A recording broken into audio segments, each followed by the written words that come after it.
And to get us started, I want to welcome our first entrepreneur, and please, make sure we're going to have time for networking afterwards, but please make sure to take note of who these entrepreneurs are, connect with them, find them, reach out to us. We are here to support this community, and thank you for being here to support this community. So let's get started, and I'm delighted to welcome first Dan from b.world.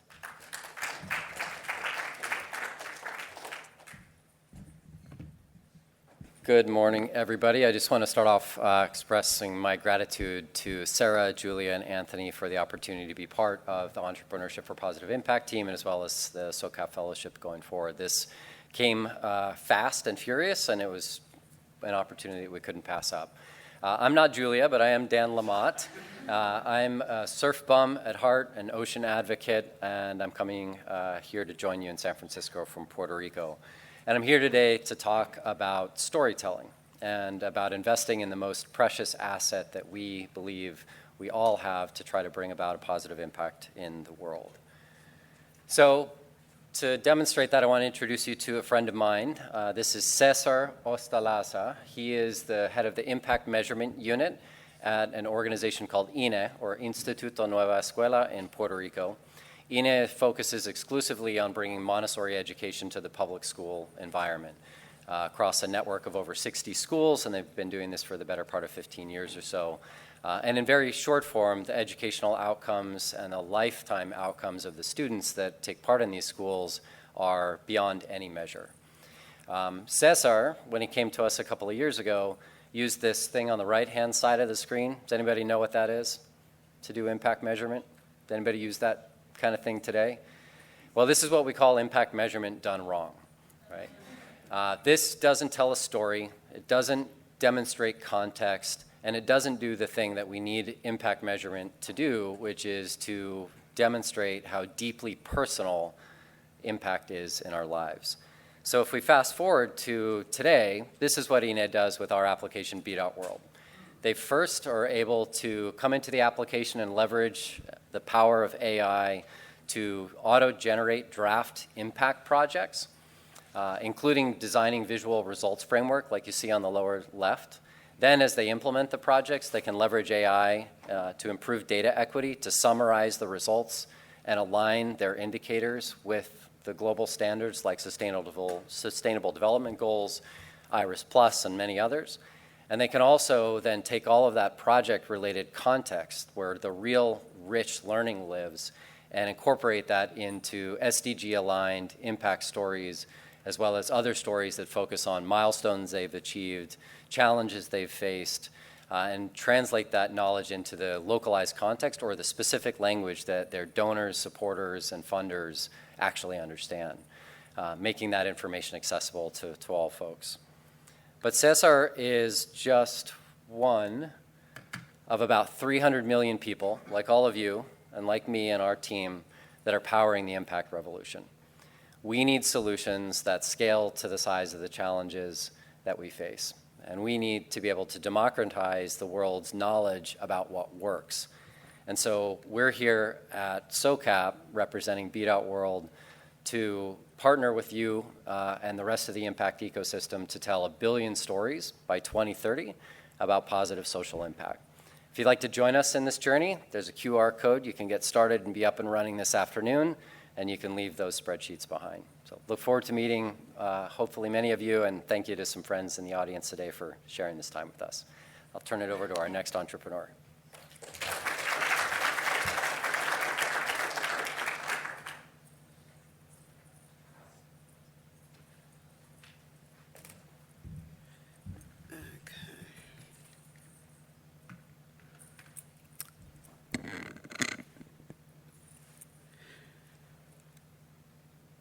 Hi, everyone. I'm just going to continue on this storytelling format and tell you a bit of a story. Meet Kenny. Kenny is 32 years old. She lives in Lagos, in Lagos, in Nigeria, a city of about 20 million people. And Kenny runs, as you can see, a makeup studio in the Central Business District. Unfortunately, Kenny has many problems. Kenny does not have access to the internet in terms of having her own website. And so Kenny's business is invisible. Not only that, but Kenny also struggles to use social media to actually attract people to her business and to her organization. Kenny, naturally, in the process of doing makeup for various people, is unable to keep good records of her business, financial records, and by extension, no bank is willing to lend any money to Kenny because she's unable to, manage all these processes as she runs her business. The reality is that Kenny's business is stagnant, and very importantly, Kenny's business is really not very productive. Now, here's the thing. There are about 44 million businesses and SMEs just like Kenny across Africa. In fact, this is data from the World Bank, and many people say that the actual number is closer to 200 million SMEs just in the service-based sector. 200 million out of the 1.4 billion people in Africa. Now, here's one thing that they all agree to. There are about $832 billion worth of transactions from this low productive, lack of scale SMEs across the African continent.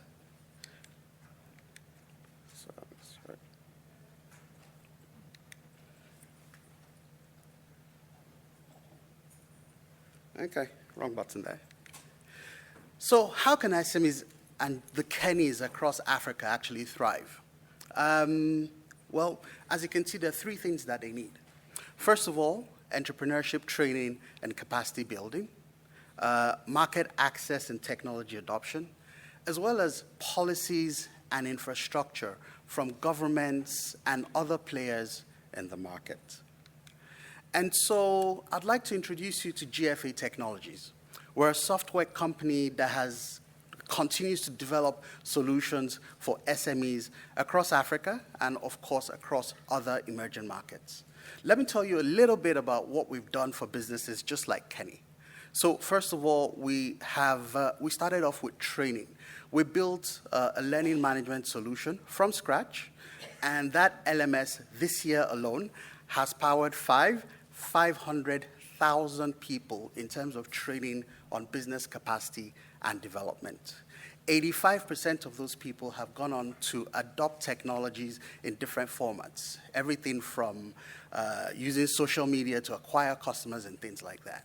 Another thing that we've done is to build a website. We developed a website builder that allows people to get on the internet at little or no cost, literally starting at $1, in order to create the website and do multiple things. Now, it's not just about creating the website, but also having this website come with other tools like the ability for Kenny, for example, to get people to book appointments on her website and schedule these meetings and all, making her even more productive and not losing customers. The whole platform comes with things like payment gateways for online and offline payments, as well as bookkeeping and record keeping, and by extension, access to bank loans and various other services and tools and things that Kenny is able to use to grow and to develop. I'm making a big ask. Actually, what are we doing? We're also in the process of raising money, and so we'd like to raise $1 million in grants, $1 million in equity, and $1 million in debt. And I'd love to have a conversation with everyone in order to actually show how we're already doing this, the track record that we have, and to join us on the journey of pushing the productivity of SMEs across Africa and other emerging markets. Thank you for your time.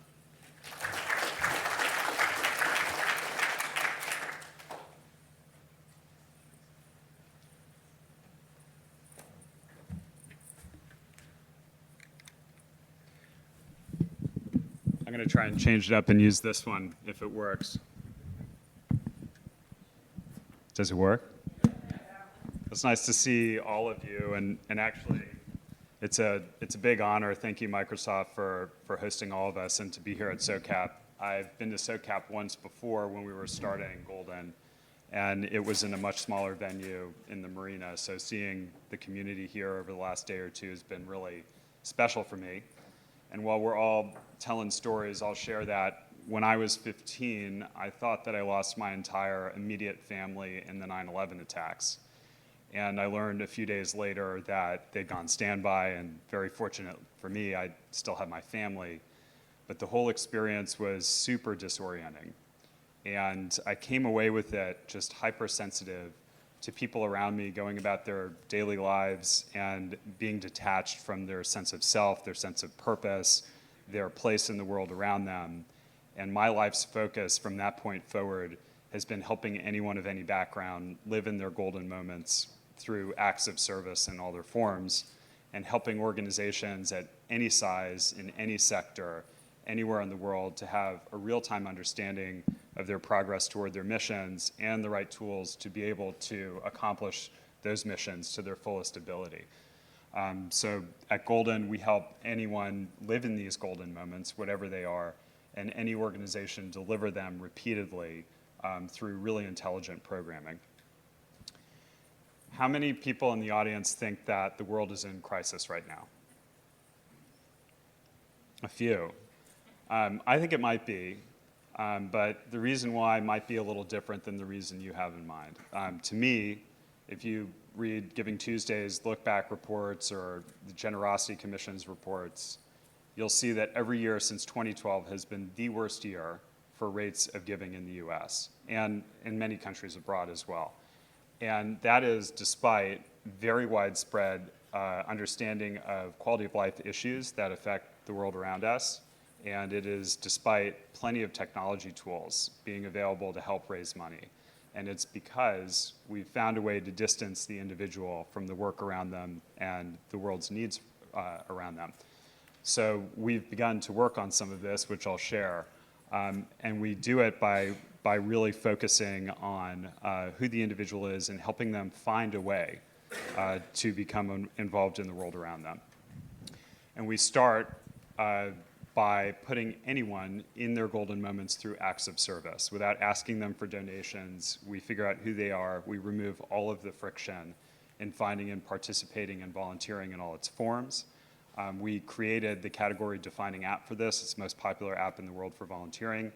And that kind of permission allows us to then automate the process for them and the organizer, even at scale, and develop really unique real-time patterns about who people are, how programs work, and then begin to apply Microsoft AI to deliver optimal patterns of repeatability for engagement and program delivery.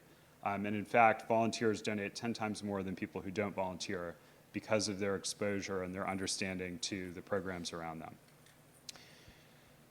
Solving the kinds of challenges that we set out to solve are not the things that we can do on our own. It takes a really big village to do it. And so we've been fortunate enough to partner with over 40,000 organizations from grassroots all the way up to some of the biggest logos in the world on their core program management, 6 plus continents. Really proud of that. And we've done it with an especially lean team. If you look at certain metrics like annual recurring revenue per full-time employee, we would be in the top segment of global companies in terms of delivering scale in that way. And we go out of our way to sit on boards or be quite involved in these conversations beyond the work we do. For example, I'm on the board of the United Nations Volunteer Groups Alliance, helping them align the SDGs to program delivery around the world for some of the biggest programs.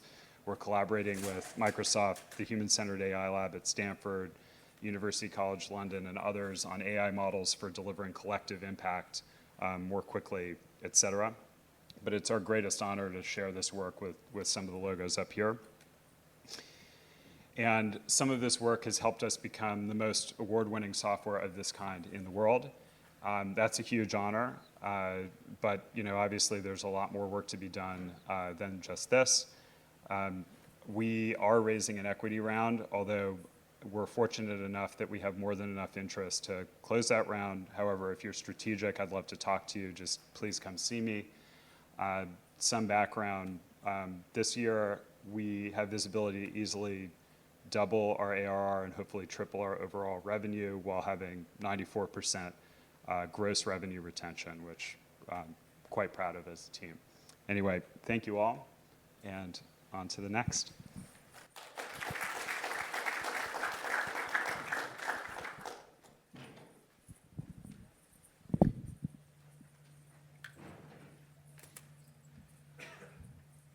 Hi, everyone. My name is Elsie Amoako, and I usually start off by sharing what Mino means. So if you've watched Black Panther, just raise your hand. Yes. Okay, so if you remember the amazing, beautiful warrior women who were protecting the king, they're historically called the Dahomey Amazons, but another name for them was Mino, and that's from what we would consider today as modern-day Benin, and it means our mothers. And what's really interesting about them is that they never actually gave birth, most of them, but they protected their community. And that's where the word Mino came from and how we turned into Mino Care.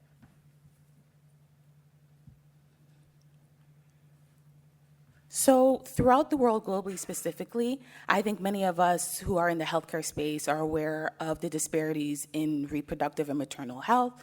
I'm from Canada, Ontario specifically, and with us, the biggest issues, and this is something we've seen consistently throughout the world, is misinformation, a lack of culturally safe care, specifically a lack of social support, so a lot of isolation, medical deserts, and people feeling alone. Specifically in Europe and in North America, we're seeing that Black women are 3 to 4 times more likely to experience complications that can lead to death for them in comparison to other groups. But I think what's really interesting for us that we also notice as well, and we wanted to continue to prioritize, is healthcare systems are extremely overwhelmed with high-risk patients, and they don't know what to do with them or how to properly serve them. And this is where Mino Care comes in. Mino Care is a holistic maternal and reproductive care clinic, kind of like a community health center, but virtual. And what we do is we work with healthcare institutions to provide their patients with wraparound support from healthcare professionals who are culturally safe. And that's the key, and that's the difference between us and amazing other companies like City Block Health or Maven Clinic who have billion-dollar valuations, so we know there's a market for this work in women's health. But the key difference is that we focus on who you are. We focus on the identity of patients, their ethnicity, their race, the language they speak, the things that make them different and make them individuals, so that we can find out what the real issues are and prevent them by understanding who they are. So at Mino Care currently, we focus on customizing care to each client. So we get referrals directly. So like any other woman would know, if you go to a doctor, you get a referral to your gynecologist or whoever. So we're that referral. So what happens is that doctors, nurses, social workers, all the like will refer their patients to us. We do an assessment. We just try to learn about who the patient is. Once we've identified that, we'll provide them with the services they've requested, but we also will recommend services to better support them. We're currently in a space where we're getting direct contracts from hospitals and different institutions in Ontario primarily, but we're moving into the space where we want to launch our platform and then be able to work in corporate spaces and have a prepaid subscription model for those healthcare institutions. We have an amazing team of experts who work in some of the biggest tech companies in the world, have worked for government for many years, PhD level research and clinical backgrounds as well.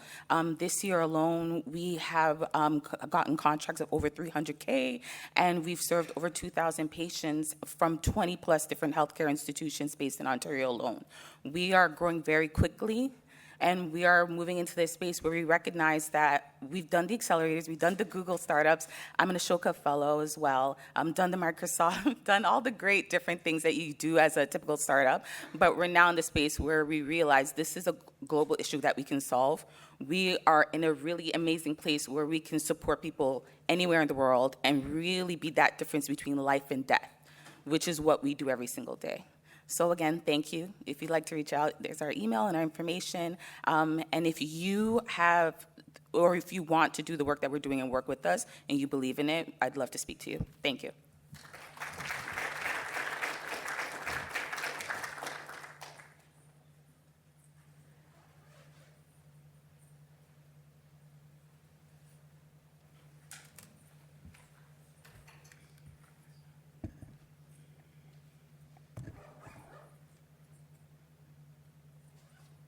To the right.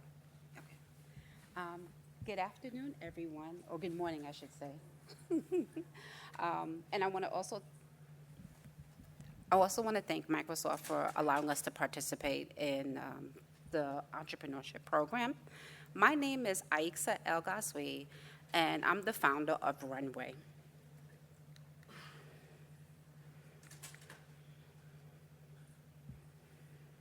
Our mission is to create economic mobility for historically underinvested, underfunded, undervalued, and underestimated entrepreneurs. Entrepreneurs like a friend of mine, Ben, who's a 30-year construction safety industry engineer. He is not an engineer in the United States, but he is an engineer in his home country of Barbados. He's prolific, he has 6 patents, and he's stuck. He's paid for his patents, but he's not been able to get one of his inventions highway safety tested. That $200,000 cost, he needs support. I have personally assisted him and have seen the barriers and had my own trauma from my own barriers faced when seeking support from the ecosystem that's supposed to assist us. I've sent him to one organization who was federally funded, and she was supposed to assist him, hold his hand to fill out the application or the proposal for the SBR funding. She disappeared. One of the gaps that the ecosystem faces is that we are limited to the expertise or the specialization of the advisor that we are working with. So how do we as entrepreneurs who are not privileged, did not go to Harvard, Princeton, Yale, or Stanford, are passionate, know the industry, move forward? What support system does the ecosystem have? It needs support, and we can leverage AI to support the system and support each other. Runwei is leveraging AI innovation to address the systemic challenges that impede our access to funding, resources, and opportunities. The current funding ecosystem that doesn't support entrepreneurs is fragmented and overwhelmed. The providers and its inaccessible applications, the slow manual processes, make resources difficult to access. This impact on historically underinvested entrepreneurs is severe. We've heard these numbers before. Women own 39% of the US business market, but receive less than 6% of revenue. For entrepreneurs with disabilities, the barriers are even greater. 77% report significant financial hardship. Only 3% can access traditional funding. And 68% face accessibility barriers in applications. As the kids say on TikTok, the math ain't mathing. Runwei's mission is to bridge these gaps in this process. Is to bridge these gaps. Oops, I hit the wrong button. Okay. Runwei addresses these systemic gaps by offering an adaptive AI-powered platform that removes barriers and provides personalized access to resources.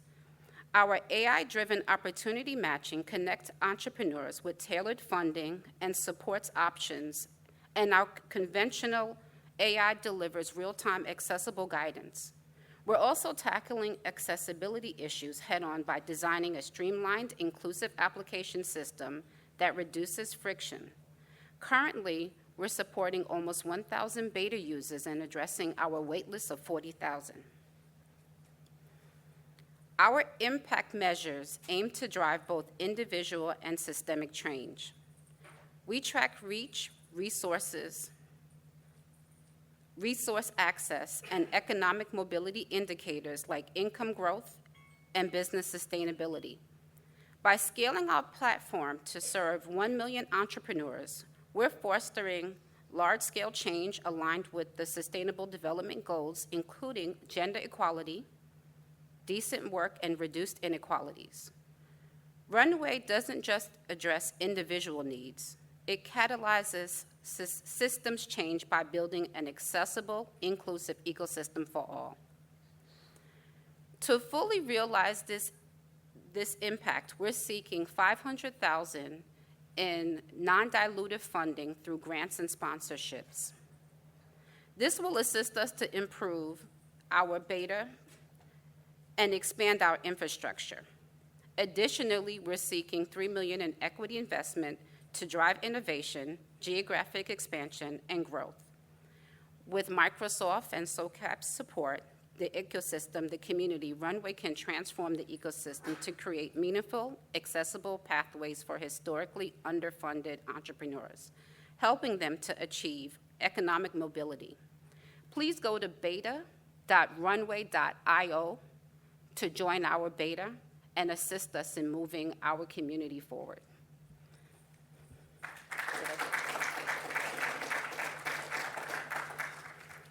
And I'm going to introduce our next entrepreneur, Evan.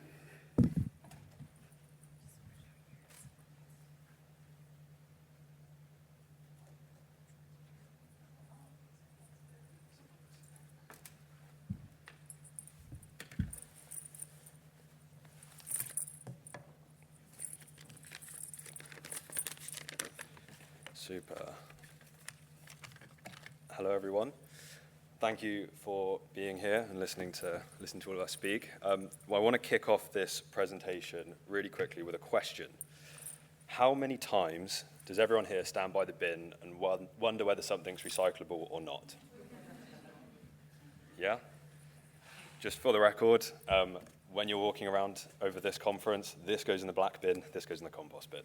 I was confused. When you look at it originally, it says compostable, and then the actual package itself, or the beverage container itself, is not recyclable because it's plastic lined. So if I've got any impact I can measure today, it's about 50 coffee cups are going in the right bin.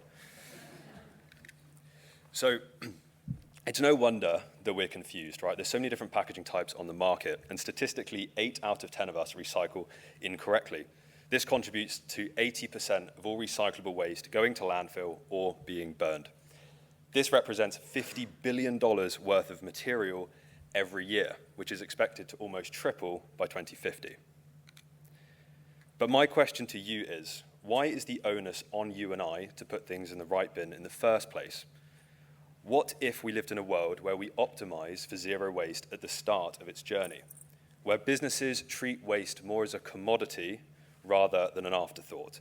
So it's less about you and I putting our waste in the right bin, and more so allowing organizations to track their material flows at the point of inception so they can save and make money further down the line.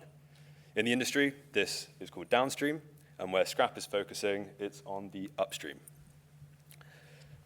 Scrapp is a digital platform that enables businesses to track and monitor their material flows before they become waste. Using its patent-pending AI waste scanning technology, businesses can understand the value of their upstream waste to optimize it going away from landfill from the beginning of its journey. We can reduce the amount of materials that are entering into the ecosystems. We can help businesses reduce the amount of waste handling fees that they're currently accruing across global markets. And more importantly, allow them to negotiate better waste contracts. Businesses are paying up to 10% of annual turnover on waste management on global scales. There's a huge cost saving to be had by understanding what's coming into the business before it becomes waste. Oh, I've done it as well.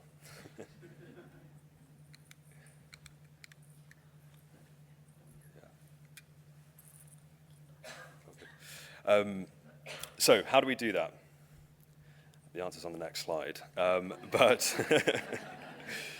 we do it through scanning of, oh, not quite. There you go, yeah. So we do it through the scanning and understanding of sales data, purchase orders, receipts, and other unstructured data types. We can then derive insights from this to look at the material footprint that's being generated from these data sources. We then itemize, categorize, and optimize the waste streams across global footprints to make predictable insights of the flows that's coming in. In the waste industry, there's a huge data gap. So what we're doing at Scrapp is we're looking further upstream, where there isn't a data gap, where we can actually get real insights that make meaningful change further downstream. You can think of us as waste accountants, QuickBooks for waste, if you like. I'm so sorry, Sarah. By making end market data further accessible upstream, we've proven organizations can reduce their waste bills by up to 50%, save over 2,000 hours per year, and divert 95% of their waste going from landfill. Imagine, rather than buying this coffee cup that's only maybe 10% recyclable, instead you can use end market data to find goods that are 80 to 90% recyclable, increasing the value of that post-recycled waste and offering incentives to work with waste contractors as you have a high value material throughput. So, where's Scrapp today? We're currently operating in the UK and US, securing clients including Avon, DHL, and National Grid. We exhibited at COP28, We recently closed our 500K pre-seed investment round, and we're on track to close out the year with 100K ARR. Our impact and what we are really measuring our impact on the world with is resource recovery. We're hoping to divert 100 million tons of waste from landfill for across 1,000 customers by 2030, saving them $50 million of costs and generating $1 billion in value from secondary materials that have been diverted from landfill and going back into the ecosystem.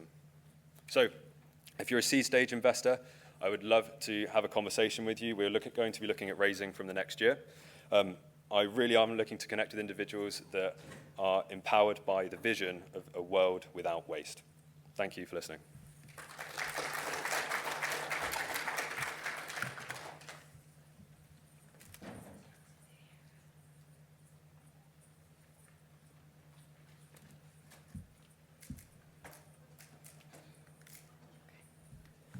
Good morning.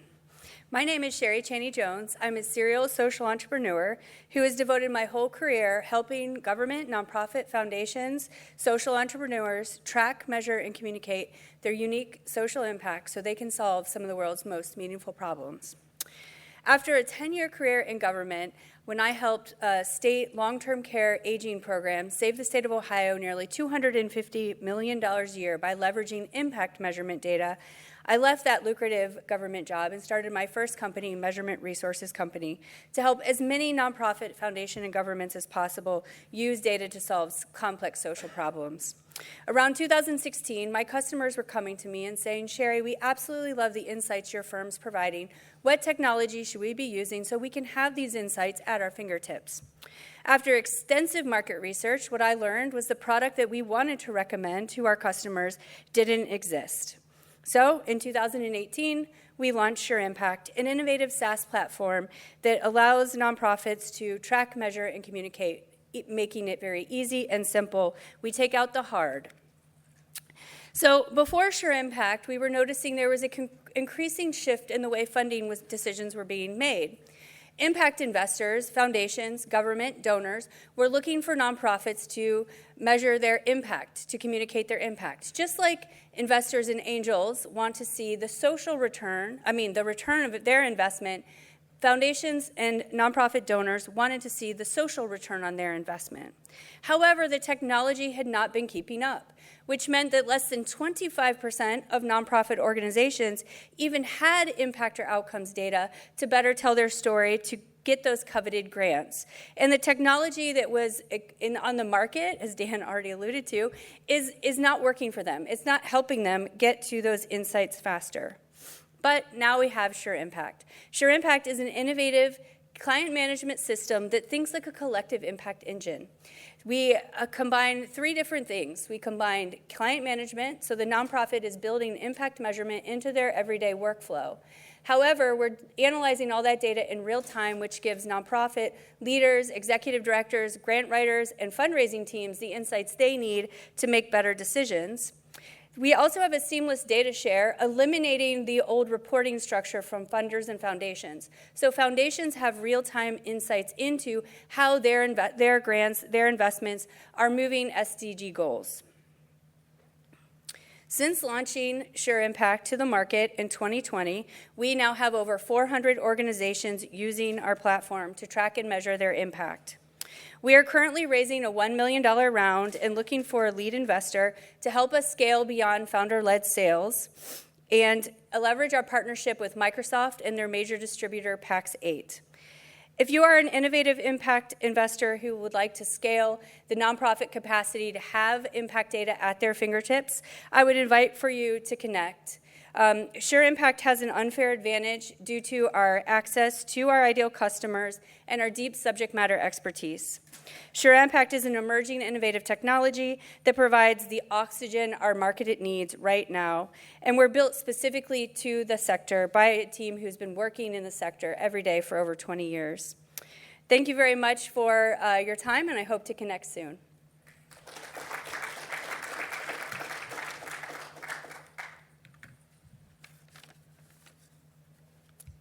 In the 4 minutes that I'll be on the stage today, the world would have lost more than 70 acres of primary forest. A grim statistic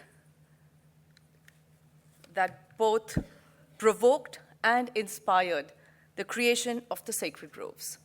Good morning. I'm Monisha Krishna, co-founder of the Sacred Groves, a community interest company engaged in the protection and conservation of existing forests and natural habitats. We incorporated in February 2020 and have so far protected 3 forests, 2 in the UK and 1 in Canada. All 3 forests, representing precious ecosystems, were available for private sale and at a threat of commercial exploitation. By acquiring these habitats, we have converted them into conservation areas for the benefit of the community. I'm delighted to announce that earlier this year, both our Welsh forests have been accorded the National Forest for Wales status by the Welsh Government as a recognition of our work, and our Canadian forest has been acknowledged by the Canadian Wildlife Service for its rich biodiversity and the presence of species at risk. Current economic models value a cut forest over a standing forest as the returns are immediate. We have evolved economic models that build nature by leveraging the power of technology to democratize conservation, making it accessible, affordable, and transparent. We have derived conservation tokens, which we call Sacred Groves clusters, by using geospatial imaging, machine learning, and blockchain. The tokens are valid for a period of 10 years for a fee of $50 and can be accessed via our web and mobile applications. Progressive organizations have been engaging with us to include nature in their business propositions. Conservation commerce links the company's product or service with conservation outcomes, such as a square foot of forest protected for every unit of sales. Coming to loyalty, Ruya Bank in the UAE is rewarding customers by protecting 1 square foot of forest for every 1,000 dirhams that customers save with the bank. So as customers' balances grow, nature grows. Our model of junk to jungles simultaneously tackles the dual problem of deforestation and electronic waste by utilizing the residual value derived from reselling or recycling e-waste towards conservation. All these models I've mentioned cater to the voluntary sector, for which we have multiple proofs of concept. The opportunity for further expanding impact lies in the compliance sector, which is expected to grow as governments world over implement more stringent environmental regulations. Sacred Groves has been supported by its founders with a capital of £1 million, which is about $1.3 million, and is post-revenue. While the founders can continue funding, in order to scale impact significantly, we are seeking capital of £10 million via strategic partnerships with impact investors. 60% of the funds will go towards expanding our geographic footprint and 40% towards enhancing our technology and team. Within 5 years of incorporation, we have been supported by guardians from 30+ countries and received global recognition. We aspire to protect 1 million acres by 2030 and create natural treasures for generations to come. Let me end with a little tongue-in-cheek inspired by Star Wars. May the forest be with you. Thank you.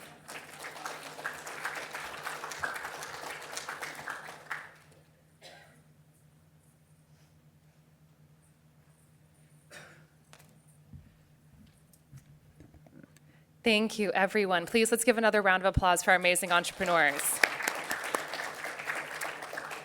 To just close us out today, I want to again thank you all for being here. And I just want to say that I love that this session kind of unintentionally became about story and about storytelling. Story is obviously a powerful tool, and there are, of course, no shortage of ways that technology helps us to tell stories. You know that, and of course, we at Microsoft know that and believe very sincerely in the power of technology to help tell stories. But what I think is so incredible about the 8 entrepreneurs that you just saw is that they're using technology to not only tell story, but to change the story and to change the narrative. We have all heard the statistics that we are profoundly behind on our UN SDG goals. But instead of hearing that and being okay with that narrative, what inspires me most about our entrepreneurial community is their urgency, their enthusiastic, profound urgency. Every one of the entrepreneurs that you just saw is looking at a challenge that matters to them and saying, not only can I change the story, but I must change the story, and I will change the story. And I think that is so admirable, and I hope that each of you who are here today have also felt that enthusiastic and profound urgency, and that you will connect with each of our entrepreneurs and help be part of their story through your sharing of resources and connection and time and networks.